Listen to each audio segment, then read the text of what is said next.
Linda was the kind of woman many admired from a distance. In her late 30s, she had built a name for herself, successful and independent. She had everything, except what society constantly reminded her she lacked: a husband. At 38, the whispers grew louder. They say a woman is nothing without a man. She's too proud, that's why she's still single. Linda heard them. Then came Tony. He was younger, charming, and wealthy, everything that seemed like an answer to her silent prayers. He drove expensive cars, appear simple and humble.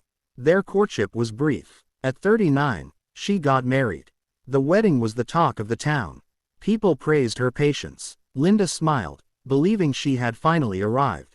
But months after the celebration, she discovered Tony was not the man she thought he was. He was a cheat, a drunk, high-tempered and abusive. At first, it was just words, harsh, cutting, demeaning. Linda swallowed the insults. She told herself it was just a phase, marriage required patience.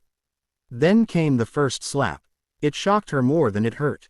Tony apologized afterward, buying her expensive gifts, promising it would never happen again.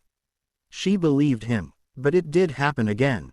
And again. The apologies became shorter. The violence became easier. Friends noticed the change in her. Her once radiant face now carried shadows. She withdrew from gatherings, avoiding questions she wasn't ready to answer. Her best friends advised her to leave the marriage. But Linda said, "No, I believe he will change. I just need to be patient." Her family pleaded with her too, but she refused. To her, leaving meant failure. So she stayed. She endured. She hoped. Until hope became her prison. One night, Tony returned home drunk, angrier than usual.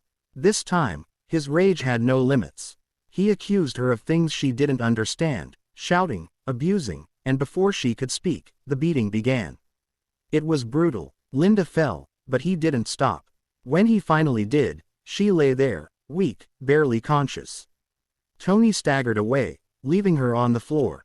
No help came, only silence and regret. As the life slowly drained out of her, Linda's thoughts drifted, not to her success, not to her wealth, but to the moments she could have walked away. The warnings she ignored, the pain she excused, the love she forced. Tears mixed with blood as a final realization settled in her heart. She had not died because she was weak. She died because she stayed. And in her final breath, the truth whispered louder than all the lies she had believed: she didn't die a victim. She died a fool. In life, learn to walk away where necessary. Your life matters most.